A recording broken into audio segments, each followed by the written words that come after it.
Shalom saudara. Kita ketemu lagi ya. Nah saudara, hari ini saya ingin share dengan kita semuanya tentang hari Pentakosta, saudara ya. Kita memperingati Pentakosta. Nah, apakah Pentakosta itu penting, memperingati hari Pentakosta? Atau merenungkan Pentakosta itu apakah itu sesuatu yang penting? Iya, itu sesuatu yang sangat penting. Dan sebenarnya bukan cuma bagi saya, tapi bagi seluruh gereja Tuhan di muka bumi. Itu seharusnya hari Pentakosta itu adalah sesuatu yang penting, saudara. Ya, kenapa? Karena di hari Pentakosta itulah, di satu titik itu gereja itu berdiri, saudara. Ya, sebenarnya tanggal ulang tahunnya gereja yaitu pas hari Pentakosta itu, saudara ya. Itu siapa gereja itu? Gereja itu bukan gedungnya, saudara. Tapi Tuhan lagi bicara soal esensi gerejanya siapa. Lihat, Tuhan sedang mulai gerejanya itu dari siapa, saudara? Ya, dari kita ini gerejanya. Jadi gereja itu bagi saya itu organisme, ya, bukan strukturnya. Struktur itu cuma sistem, itu menolong kita untuk bergerak. Tapi sistem bukan segala-galanya gitu loh ya. Makanya Tuhan kan bilang hari Sabat itu untuk manusia, bukan manusia untuk hari Sabat. Gitu ya saudara ya. Nah, kita akan renungkan sama-sama apa sih sebenarnya isi hatinya Tuhan untuk gerejanya itu, untuk kita ini. Ya saudara ya, di hari Pentakosta, di hari pencurahan Roh Kudus itu. Yuk, kita sama-sama baca di Kisah Para Rasul 2, saudara. Ayat 14 sampai 18 dulu ya. Saya bacakan ya untuk kita semuanya. Judulnya tentang khotbah Petrus ini, saudara. Maka bangkitlah Petrus berdiri dengan ke-11 rasul itu. Dan dengan suara nyaring ia berkata kepada mereka, "Hai kamu orang Yahudi dan kamu semua yang tinggal di Yerusalem, ketahuilah dan camkanlah perkataanku ini. Orang-orang ini tidak mabuk seperti yang kamu sangka, karena hari baru pukul 9. Tetapi itulah yang difirmankan Allah dengan perantara Nabi Yoel. Akan terjadi pada hari-hari terakhir.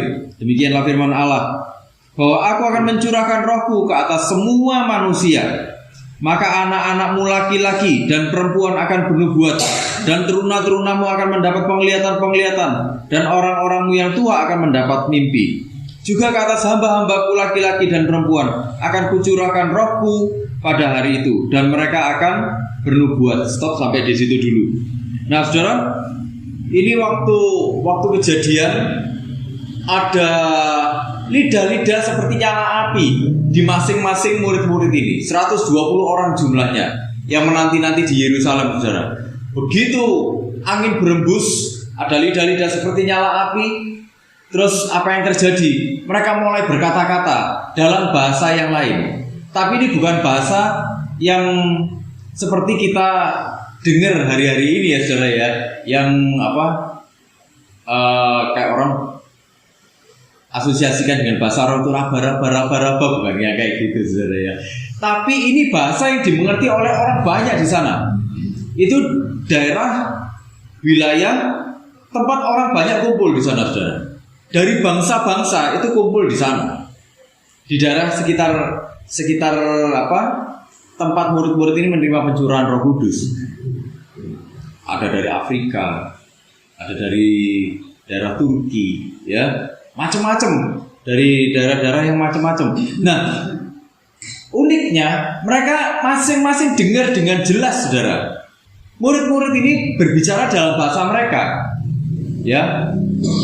Kalau mereka dengar dengan jelas, artinya apa, saudara? Sebenarnya murid-murid ini bahasanya waktu itu fasih, bener nggak? Fasih sekali, dan ceritanya itu tentang kebesaran Tuhan. Nah, tapi orang-orang bilang ini orang-orang mabuk ini pasti. Kok mereka bisa ngomong pakai bahasa kita? Nah, majulah Petrus, saudara. Nah, saudara, tapi kalau orang mabuk, itu kan kalau orang mabuk itu ngomongnya ngelantur kan, saudara ya. Ngomongnya kan nggak karu-karuan. Tapi ini ngomongnya tentang kebesaran Tuhan. Berarti mereka bukan mabuk, iya kan? Petrus maju, dia ngomong, "Loh, sangkamu kita semuanya ini mabuk?" Gitu ya. "Pikirmu kita semuanya ini mabuk?" "Enggak." Lah, disitulah Petrus khotbah, saudara. Inilah khotbah yang pertama kali, ya. Jadi di momen berdirinya gereja ada khotbah yang pertama kali, yang khotbah Petrus. Petrus yang dulunya, yang sebelumnya dia lari terbirit-birit, saudara ya. Dia lari terbirit-birit waktu ditanya, kamu muridnya ya? Kamu kan biasa sama dia. Dia lari terbirit-birit, dia menyangkali Yesus. Tapi hari itu dia penuh dengan penuh dengan kuasa, penuh dengan otoritas. Dia ngomong di depan orang banyak. Gak ada takut-takutnya sama sekali dia. Malah kata-katanya, khotbahnya ini nanti akan membuat 3.000 orang. Tuhan pakai Petrus. Hari itu 3.000 orang menyerahkan diri untuk dibaptis, saudara. Ya, 3.000 orang. Bayangkan ini KKR besar-besaran ini, saudara ya. Saya yakin yang dengarkan kan lebih dari 3.000 orang ini. Iya toh? Yang dengar pasti lebih dari 3.000 orang. Anggap aja 7.000 orang. Anggap aja 7.000, 8.000 orang. Fantastis ya jumlahnya ya, untuk ukuran waktu itu. Nah, khotbah Petrus ini adalah khotbah yang menunjukkan penekanan dari khotbah para rasul, saudara. Jadi para rasul khotbah-khotbahnya akan mengikuti pakem, gitu. Akan mengikuti pola. Kira-kira polanya seperti ini, gitu loh, saudara ya. Nah, saudara, disitulah Roh Kudus dicurahkan, ya. Bangsa-bangsa mempertanyakan peristiwa. Orang-orang sinis itu pukul 9 pagi waktu itu, saudara. Nah, saudara, ini uniknya gini. Itu kejadiannya jam 9 pagi. Jam 9 pagi dalam tradisi Bait Allah, saudara ya, itu adalah jam di mana korban pagi dipersembahkan. Selain itu, jam 9 pagi itu adalah waktu-waktu di mana orang-orang Yahudi biasanya doa paginya itu sedang berlangsung. Itu ibadah rutin mereka, ibadah harian mereka setiap hari. Itu jam 9 pagi. Nah, nanti mungkin lain kali atau mungkin nanti kalau pas waktu retreat saya coba bahas ya, saudara ya. Itu peristiwa-peristiwa yang sama dengan peristiwa hari Pentakosta ini apa aja. Saudara akan takjub melihatnya. Kok kayaknya pas semua gitu loh. Artinya apa, saudara? Sebenarnya maknanya gini, Roh Kudus itu datang bukan untuk menggantikan hukum Taurat atau membatalkan hukum Taurat, enggak. Tapi sebenarnya gini, Roh Kudus datang itu bukan menggantikan hukum Taurat dan hukum dan Bait Allah ya, tapi menggenapinya secara rohani. Ya, di dalam Kristus juga melalui gerejanya. Gerejanya siapa? Ya kita ini. Tuhan Yesus kan bilang gini, bahkan 1 iota pun ya dari hukum Taurat itu tidak akan dihilangkan. Yesus datang bukan untuk membatalkan hukum Taurat, bukan untuk menghilangkan hukum Taurat, tapi Yesus itu menggenapi hukum Taurat. Kenapa? Karena nggak ada satupun yang bisa menggenapi hukum Taurat kecuali Yesus, gitu loh. Justru karena kita tahu hukum Taurat, kita ini mengenal dosa. Kalau kita mau jujur, sebenarnya nggak ada satupun orang di dunia ini yang bisa menggenapi hukum Taurat. Yang bisa menggenapi hukum Taurat cuma satu, Yesus. Dia datang, dia menggenapinya, dia juga jadi korban yang sempurna. Nah, itulah makanya Roh Kudus dicurahkan waktu itu nggak menghilangkan ibadah hukum Taurat, itu nggak dihilangkan, tapi digenapi semuanya. Artinya apa? Kehidupan sekarang, kehidupan ibadah kita itu bukan dipimpin oleh satu ibadah yang mati, tapi dipimpin oleh Roh Kudus yang hidup. Kita hidup dipimpin oleh Roh. Nah, saudara, ibadah yang mati itu yang gimana? Yang dipimpin oleh sistem yang mati.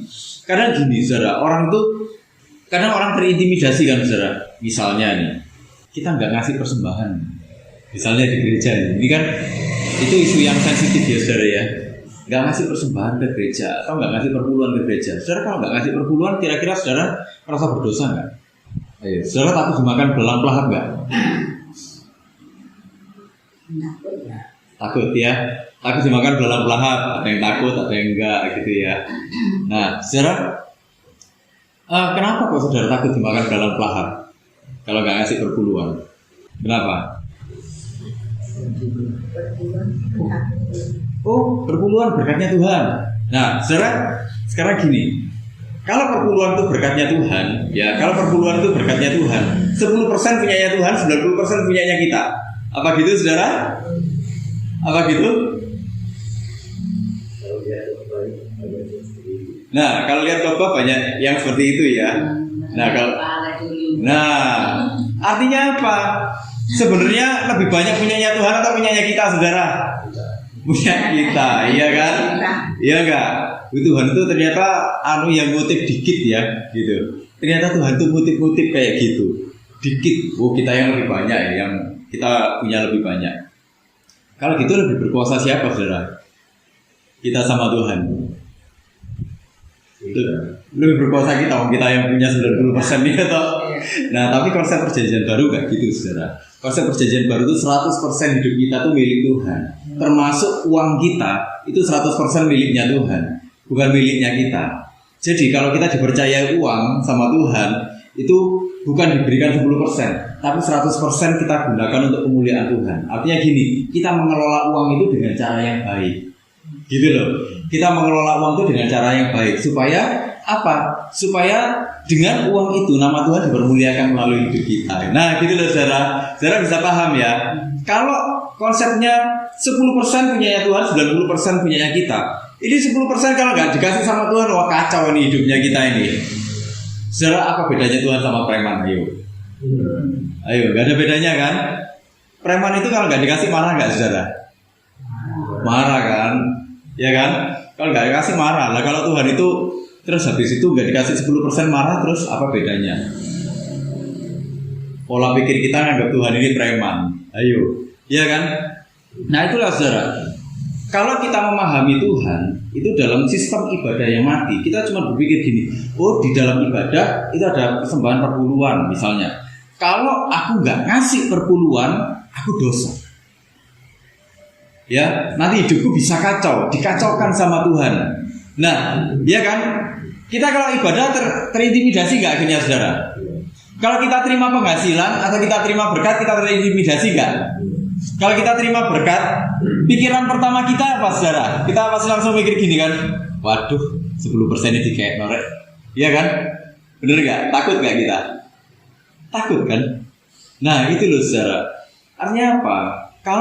Kalau kita hidup di dalam sistem ibadah yang mati, kita hidup di dalam sistem agama yang mati saudara, yang ada kita tiap hari terintimidasi. Waktu kita melakukan kesalahan, kita pasti berpikir gini, waduh hidupku pasti nanti gak diberkati sama Tuhan ini. Ayo, ada kan orang-orang dulu mengajarkan seperti itu. Awas ya saudara ya, kalau saudara berbuat dosa, Tuhan gak berkenan. Dan kalau Tuhan gak berkenan, saudara gak diberkati. Makanya kalau saudara ada masalah, datang sama pendetanya langsung bilang gini, kamu habis dosa apa? Padahal kita tertimpa masalah itu gak selalu kita ini berdosa saudara. Kadang-kadang memang Tuhan izinkan itu terjadi untuk memproses iman kita, mendewasakan iman kita, gitu loh. Nah, menguji itu kan untuk naik kelas, iya toh? Nah, itulah saudara. Tapi kalau kita berpikir tentang sistem ibadah, sistem agama yang mati, oh di dalamnya ada peraturan.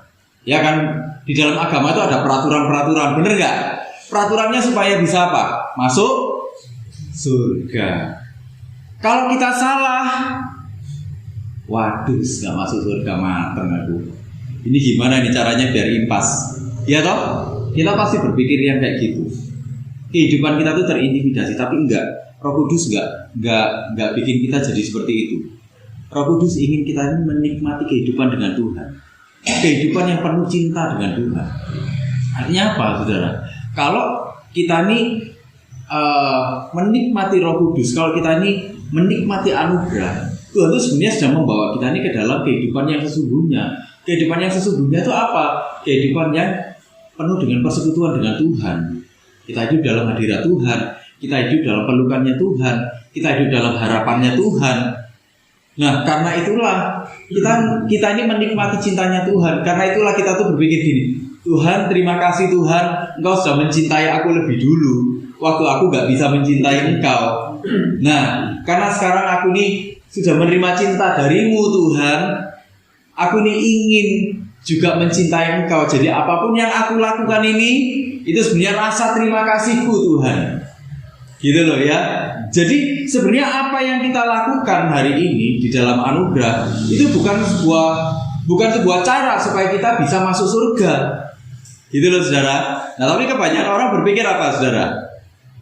Kebanyakan orang kan berpikir gini, kita datang ke gereja, kita misalnya ngasih persembahan atau ngasih perpuluhan atau kita nyumbang atau kita berbuat baik, semuanya itu berpikirnya apa? Supaya dengan perbuatan baik kita bisa masuk surga. Gitu loh. Iya toh? Tapi kenyataannya Tuhan itu kan kudus saudara. Gitu loh. Tuhan itu kudus, dia itu terpisah sama sekali dari dosa. Ada nggak di sini yang nggak pernah berbuat dosa? Nggak ada ya. Semua pernah berbuat dosa ya di sini ya. Bahkan waktu kita sudah terima Tuhan loh saudara. Bahkan waktu kita berdoa tiap hari kita tetap melakukan dosa. Nah kalau kita melakukan dosa, sebenarnya kita ini masuk neraka atau masuk surga? Neraka. Nah tapi itu loh, karena anugerahnya Tuhan, kita ini diselamatkan. Betul, kita diselamatkan. Nah karena itulah kita ini mengalami cintanya Tuhan. Gitu loh. Nah itulah yang sebenarnya Roh Kudus sudah kerjakan. Ya, membawa kita kepada Tuhan. Nah saudara, khotbah Petrus itu gini saudara. Dia mengutip Yoel 2 ayat 28 sampai 29. Jadi dia kutip persis dari Yoel 2 ayat 28 sampai 29. Itu adalah janji Allah waktu ada di kitab Yoel. Itu janji Allah yang digenapi dalam era perjanjian baru. Digenapi dalam hari-hari terakhir. Hari-hari terakhir itu mulainya kapan sih saudara? Hari-hari terakhir itu mulai waktu ini, di Kisah Para Rasul 2, waktu Yesus naik dan Roh Kudus dicurahkan, gereja berdiri. Disitulah mulai akhir zaman itu. Jadi kita hidup di akhir zaman, kenapa? Karena Roh Kudus itu dicurahkan. Di Yoel itu bilang pada hari-hari terakhir akan dicurahkan apa saudara? Ya ini seperti khotbahnya Petrus. Ya, akan terjadi pada hari-hari terakhir waktu Roh Kudus sudah dicurahkan itu ya, bahwa aku akan mencurahkan Rohku ke atas semua manusia. Apakah ini cuma orang Yahudi aja saudara? Enggak kan? Firman Tuhan bilang semua manusia. Artinya apa? Semua suku, semua bangsa, semua bahasa. Bahwa aku akan mencurahkan Rohku ke atas semua manusia. Maka anak-anakmu laki-laki dan perempuan akan bernubuat. Gak ada perbedaan gender lagi. Laki-laki perempuan sama berartinya di mata Tuhan. Sekalipun di mata budaya anak laki-laki lebih berarti, tapi di mata Tuhan anak perempuan, anak laki-laki sama aja Tuhan bisa pakai. Mau laki-laki mau perempuan Tuhan pasti bisa pakai. Kenapa? Roh Kudus dicurahkan untuk semuanya. Gak peduli gendernya apa, jenis kelaminnya apa. Dibilang lagi, dan teruna-terunamu akan mendapat penglihatan-penglihatan, dan orang-orangmu yang tua-tua akan mendapat mimpi. Artinya apa? Gak peduli usianya berapa, Roh Kudus itu tersedia buat siapapun. Roh Kudus bisa kok menyesuaikan diri dengan usia. Ya kan? Kalau yang tua-tua karena sudah gak gesit lagi gitu misalnya, ya dikasih mimpi lah gitu. Jadi ceritanya tuh istilahnya kayak gitu loh saudara. Ya karena yang tua-tua ini sudah geraknya udah gak selincah anak-anak muda. Oke, dikasih mimpi-mimpi gitu ya. Tuhan berbicara lewat mimpi-mimpi misalnya, tapi gak selalu. Roh Kudus bisa bekerja lewat apa aja. Dan juga ke atas hamba-hambaku laki-laki dan perempuan akan kucurahkan Rohku pada hari-hari itu, dan mereka akan bernubuat. Artinya apa? Gak ada lagi perbedaan status sosial saudara. Mau status sosialnya dia tinggi, mau status sosialnya dianggap rendah, Tuhan tetap bisa pakai. Roh Kudus juga dicurahkan untuk mereka semuanya. Kalau dulu di era perjanjian lama, Roh Kudus itu dicurahkan untuk siapa? Untuk orang-orang tertentu dan tugas-tugas tertentu aja. Benar gak? Nabi-nabi misalnya, Nabi Yesaya, Nabi Amos, Hagai, Nabi Yoel. Tapi di era perjanjian baru, semua orang, Tuhan bilang, semua manusia, Tuhan mencurahkan roh. Tuhan mencurahkan Roh Kudusnya. Makanya saya selalu bilang, saudara, sekalipun saudara misalnya usia sudah berapa, mungkin berpikir gini, Tuhan usia berapa Tuhan, tapi Roh Kudus tetap tercurah buat saudara. Gitu loh. Ya, Roh Kudus yang menghiburkan, Roh Kudus yang mengoreksi, Roh Kudus yang menguatkan, Roh Kudus yang memampukan itu ada atas kita semuanya, saudara. Itulah kenapa, gini saudara, di akhir zaman ini, detik-detik mulai Pentakosta itu, saudara, Roh Kudus itu dicurahkan masif sekali, tidak ada perbedaan. Nah, melalui baptisan Roh Kudus itu, baptisan Roh Kudus itulah yang mempersatukan orang percaya ke dalam satu tubuh. Artinya apa? Kalau kita ini diurapi, dipenuhi dengan Roh Kudus, dibaptis dengan Roh Kudus, disitulah kita ini jadi satu kesatuan tubuh Kristus. Kalau kita ini satu kesatuan tubuh Kristus, artinya apa? Kita gereja atau bukan, saudara? Iya kan? Kita gereja. Saudara, saya ingin bacakan 1 Korintus 12 ayat 13. Sebab dalam satu roh kita semua, baik orang Yahudi maupun orang Yunani, baik budak maupun orang merdeka, telah dibaptis menjadi satu tubuh, dan kita semua diberi minum dari satu roh. Jadi artinya apa, saudara? Kita semua ini adalah satu komunitas yang dibentuk oleh Roh Kudus. Itu jadi satu fondasi. Jadi Roh Kudus itu adalah fondasinya kita untuk bergereja, untuk berkomunitas. Kalau kita ketemu seperti ini, kalau kita bersekutu seperti ini, sebenarnya saudara kita sedang bergereja. Ya, bergereja itu bukan dalam artian gini. Jadi Alkitab itu lagi ngomong gini, bergereja itu bukan kita pergi ke gereja hari Minggu, atau kita pergi ke kebaktian, kita datang, kita berdoa di sana, ngikuti WL-nya atau ngikuti pendetanya, kita tepuk tangan, WL-nya ngajak kita nyanyi, kita tepuk tangan, pendetanya ngajak kita berdoa, pendetanya khotbah, kita dengarkan, selesai.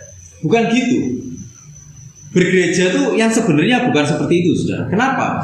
Nah, itu yang saya bilang di awal. Bergereja karena ini fondasinya adalah Roh Kudus. Roh Kudus itu hidup, gak, saudara? Roh Kudus itu hidup. Artinya apa? Kalau kita semuanya ini dipenuhi oleh Roh Kudus, seharusnya komunitas itu jadi satu gereja yang hidup. Jadi satu gereja yang hidup itu yang bagaimana, saudara? Di 1 Korintus 12 tadi, saudara, ya. Kalau kita teruskan di ayat ke-14 kan dibilang gini, karena tubuh juga tidak terdiri dari satu anggota, tetapi atas banyak anggota. Itu loh. Semuanya saling berfungsi. Gitu loh. Jadi gereja rancangan Tuhan, gereja yang diinisiasi oleh Roh Kudus itu adalah gereja yang berfungsi. Bukan orang yang cuma datang, duduk, diam, dengarkan, ngasih persembahan, pulang, selesai, enggak. Gitu loh, saudara. Tapi jadi satu komunitas yang saling berfungsi. Misalnya kayak di sini, katakanlah saya berbagi firman Tuhan. Kenapa? Karena itu memang karunia saya, saudara. Ya, karunia saya. Saya punya karunia untuk mengajar, mengurai satu persatu firman Tuhan. Diurai. Seperti itu. Nah, tapi ada orang yang punya karunia yang lain. Karunia yang lain apa, saudara? Ada orang yang punya karunia untuk melayani. Ada orang yang punya karunia untuk berbelas kasihan. Ada orang yang punya karunia yang lain, yang apalagi memberi. Ada orang yang punya karunia apalagi mendoakan, dan sebagainya. Disitulah dalam satu kehidupan bergereja itu harus bertumbuh. Itu harus semuanya berfungsi. Jadi, saudara, apa yang Tuhan harapkan dari satu kehidupan gereja itu bukan satu kehidupan gereja yang pasif. Gitu loh. Kenapa? Karena Roh Kudus yang menginisiatifi. Ini loh, gereja sekarang berdiri. Aku yang jadi pusat kehidupannya. Karena Roh Kudus hidup, gereja harus hidup. Sekarang saya masuk ke sini, saudara. Jadi, saudara, kita harus ingat, ini bukan soal struktur, ini bukan soal sistemnya. Ibadahnya bagaimana? Ada lagu, pujian, penyembahan, misalnya 3 kali. Di depan 2, di belakang 1, di tengah-tengahnya ada pujian 3. Nanti ada doa berkat, nanti ada doa firman, nanti ada doa pembukaan, nanti ada firman Tuhan, nanti ada persembahan, nanti ada apa. Bukannya seperti itu maksudnya. Gitu loh ya, saudara ya. Tapi satu kehidupan yang berfungsi. Saudara, kalau kita terjemahkan khotbahnya Petrus, dia bilang gini, akan terjadi pada hari-hari terakhir, demikianlah firman Tuhan. Dibilang, maka anak-anakmu laki-laki dan perempuan akan bernubuat. Nanti ada lagi di ayat yang ke-18, juga kata hamba-hambaku laki-laki dan perempuan dan seterusnya, dan mereka akan bernubuat. Bernubuat yang dimaksud di sini itu bernubuat yang bagaimana sih? Apakah bernubuat yang seperti yang diharapkan banyak orang? Kamu dengar suara Tuhan ya? Kamu dengar suara Tuhan ya? Coba sih kamu kalau dengar suara Tuhan, ayo, suara Tuhan bilang apa? Bilang apa? Ayo Tuhan bilang apa? Coba kamu ngomong, aku punya masalah ini. Tanya no sama Tuhan. Tuhan bilang apa? Apakah seperti itu yang dimaksud karunia bernubuat, saudara, di sini? Dalam konteks ini, ternyata bukan seperti itu yang dimaksud dengan karunia bernubuat. Nah, banyak orang tuh salah kaprah. Nanti lain kali saya terangkan ini, saudara ya, soal karunia bernubuat by konteks ya. By konteks, saudara akan terheran-heran sebenarnya apa yang dimaksud dengan karunia nubuat, gitu ya. Jadi jauh dari apa yang dipikirkan sama orang-orang. Tapi apakah Tuhan berhenti berbicara? Enggak, saya tetap yakin. Dalam kasus-kasus tertentu Tuhan itu tetap bisa berbicara. Tapi orang-orang yang ngejar-ngejar nubuatan yang seperti itu, berperan sebagai nabi dalam tanda kutip ya, yang dia dengar kupingnya ini dengar dari Tuhan terus sampaikan, kamu akan jadi seperti ini. Enggak, bukan seperti itu yang dimaksud di sini. Yang dimaksud apa, saudara? Roh Kudus memampukan setiap orang percaya untuk memiliki akses pengenalan akan Allah. Bukan cuma memiliki akses pengenalan akan Allah, tapi menyampaikan kebenaran secara langsung. Itulah kenapa murid-murid kan dibilang, aku tidak menyebut kamu lagi hamba, dolos, budak. Kamu karena dolos, budak gak tahu apa-apa. Aku menyebut kamu sahabat. Kenapa? Karena sahabat itu punya akses, punya kesempatan untuk mengenal. Jadi nubuatan yang dimaksud di sini itu adalah kita ini punya hak untuk mengenal Tuhan secara pribadi. Kita punya hak untuk mengenal kebenaran Tuhan, dan bukan cuma itu, tapi kita punya kesempatan, punya kemampuan untuk menyampaikannya secara langsung. Kita punya kesempatan untuk hidup di dalam kebenaran. Kita punya kesempatan untuk apa? Kita punya kesempatan untuk menyatakan kebenaran. Itu yang dimaksud dengan nubuatan di sini, di dalam kuasa Roh Kudus, saudara. Itu loh ya. Yohanes 16, saudara. Ayat 7 sampai 8. Namun benar yang kukatakan ini kepadamu adalah lebih berguna bagi kamu jika aku pergi. Sebab jikalau aku tidak pergi, penghibur itu tidak akan datang kepadamu. Tetapi jikalau aku pergi, aku akan mengutus dia kepadamu. Dan kalau ia datang, ia akan menginsafkan dunia akan dosa, kebenaran, dan penghakiman. Kemudian di ayat ke-13, saudara, dibilang gini, tetapi apabila ia datang, yaitu roh kebenaran, ia akan memimpin kamu ke dalam seluruh kebenaran. Sebab ia tidak akan berkata-kata dari dirinya sendiri, tetapi segala sesuatu yang didengarnya, itulah yang akan dikatakannya. Dan ia akan memberitakan kepadamu hal-hal yang akan datang. Ini ya, saudara, orang-orang percaya itu dimampukan untuk mengenal Tuhan, dimampukan untuk hidup di dalam kebenaran, dimampukan untuk menyampaikan kebenaran. Jadi nggak kayak apa yang dipikirkan orang banyak. Saudara kalau lihat khotbahnya Petrus, endingnya apa, saudara? Endingnya apa? Khotbahnya Petrus ini menginsafkan orang, seperti apa yang dibilang oleh Tuhan tadi.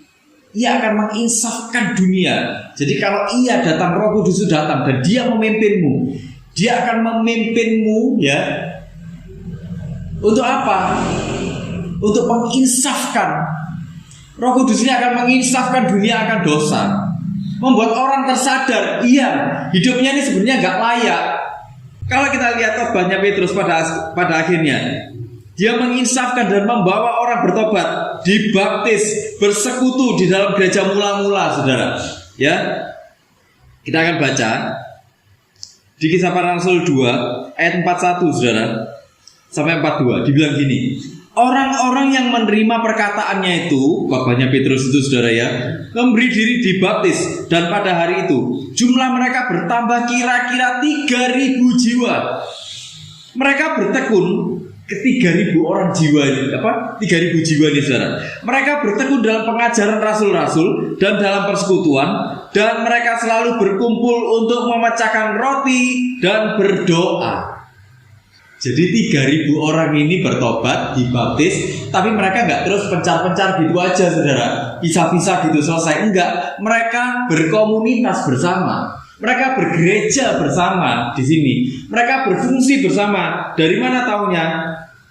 Mereka bertekun dalam pengajaran rasul-rasul dan di dalam persekutuan. Dan mereka selalu berkumpul untuk memecahkan roti dan berdoa. Artinya apa? Mereka sama-sama berfungsi. Jadi sebenarnya konsep Tuhan tentang kita hidup bergereja itu nggak cuma sekedar saya datang gitu, enggak. Tapi kita ini sama-sama berfungsi, saudara. Gitu loh, saling menguatkan satu dengan yang lainnya. Saudara, saya dengan saudara di hadapan Tuhan sama kok. Mungkin saudara berpikir gini, tapi kan Sony khotbah gitu. Mungkin saudara berpikir karena dia khotbah, dia pendeta, dia ada di tingkatan yang berbeda. Enggak saudara. Bagi Tuhan, saya dengan saudara itu sama di hadapan Tuhan. Gitu loh saudara. Sama, hanya fungsinya kita berbeda. Itulah kenapa saya selalu gini, saudara, yuk kita tanya sama Tuhan. Tuhan, pimpin aku Tuhan. Apa yang aku harus lakukan untuk menguatkan saudara-saudaraku yang lain ini? Kalau saya misalnya dalam kapasitas saya menguraikan, saya menguraikan, membuat kita jelas dengan firman Tuhan misalnya. Gak cuma itu, misal ada konseling, gitu ya, butuh konseling. Karena saya punya kemampuan di sana, ya saya bisa menyediakan diri saya untuk itu. Misalnya seperti itu saudara. Tapi saudara misalnya, Tuhan kasih kemampuan apa untuk saudara? Nah, saudara mulai tanya sama Tuhan, apa yang kau tahu di dalam hidupku Tuhan? Yang bisa aku lakukan untuk sesamaku ini, yang bisa aku lakukan untuk saudara-saudaraku di komunitasku ini, yang bisa aku lakukan bersama-sama waktu aku bergereja ini. Jadi bergereja itu bukan ngomong soal, kamu ke gereja mana? Aku ke gereja sini. Aku ke gereja sini. Aku ke gereja sini. Enggak. Tapi bagi Tuhan, waktu kita bergereja artinya apa? Ada kehidupan di dalamnya. Karena kita ini sel, saudara. Kita ini sel-sel di dalam satu tubuh. Kalau sel-sel itu ada yang mati, artinya tubuh itu sakit nggak, saudara? Sakit, gitu loh, ya kan? Nah, itulah saudara. Makanya sebenarnya gereja yang sehat, gereja yang sesungguhnya, itu adalah gereja yang membawa setiap orang kepada hati Tuhan. Gereja yang membawa setiap orang bersekutu lagi dengan Tuhan. Bukan cuma bersekutu, tapi gereja yang sehat, komunitas yang sehat adalah gereja komunitas yang membawa kita semuanya itu sama-sama berfungsi satu dengan yang lainnya. Ya, jadi maksudnya Tuhan di sini jelas. Itulah kenapa Petrus, saudara, dalam uraiannya, dalam khotbahnya itu menggugah hati orang. Tapi bukan karena hebatnya Petrus. Karena Petrus ini nggak pinter ngomong. Yang pinter ngomong ini Roh Kudus, saudara. Yang ngasih kosakata, iya kan? Nah, disitulah dijamah hatinya orang-orang. Mereka berkumpul, mereka bersekutu, dan lihatlah, mereka sama-sama berfungsi. Mereka sama-sama bertumbuh. Iya, bersekutu, bertumbuh bersama. Kayak slogannya kita, mari datang dan bertumbuh bersama. Gitu ya saudara ya. Kayak slogannya kita, mari datang dan bertumbuh bersama. Iya, karena itulah sebenarnya semangatnya rasul-rasul. Semangatnya gereja mula-mula waktu itu. Yuk kita datang, yuk kita sama-sama bertumbuh, yuk kita sama-sama, yuk kita menguatkan, yuk. Itu saudara. Karena dengan hal seperti itu, gereja yang sesungguhnya akan membawa orang kepada pertobatan. Tapi kalau kita lihat gereja hari-hari ini tuh gimana saudara? Kalau saudara lihat gereja hari-hari ini banyak hingar-bingar ya saudara ya. Kadang saya sedih melihatnya. Bukan karena CUG ini kecil saudara, enggak, bukan karena itu, tapi karena gini, saya melihat banyak gereja itu kehilangan esensinya yang sesungguhnya. Kenapa? Mereka lebih ngejar performance. Mereka cuman, ayo kita ngundang orang datang cuma untuk menikmati aksi panggungnya mereka. Tapi endingnya apa gitu loh? Outputnya apa? Dengan orang datang ke gereja, dengan orang datang ke sana, terus outputnya itu apa gitu loh? Ya kan? Apa cuman outputnya bangga karena dia datang ke sana, itu satu gereja yang terkenal atau satu gereja yang gede, satu gereja yang aksi panggungnya menawan? Apa cuman sampai di situ? Kalau kita lihat bahkan gereja mula-mula itu nggak punya aksi panggung yang memukau, saudara. Mereka ini malah gerakannya itu gerakan bawah tanah gitu loh.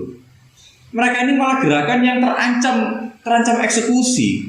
Tapi kenapa mereka tambah banyak gitu loh? Karena ada hidup yang diubahkan, karena ada hidup yang mengalami Tuhan langsung gitu loh. Nah, esensi yang seperti itu yang banyak hilang dari gereja-gereja hari-hari ini. Saudara kalau tahu gereja-gereja itu kan cuma pindah jemaat aja kan saudara. Yuk kita buka gereja, cari jiwa yuk, sasarannya siapa? Jemaatnya gereja lain juga. Iya toh? Bener gak? Kita buka 10.000 atau 100.000 gereja lokal, tapi sasarannya siapa? Orang-orang Kristen juga.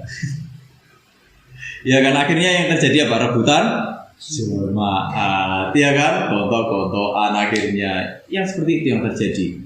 Saudara, kita nggak usah lah ikut-ikutan yang seperti itu. Nggak ada artinya.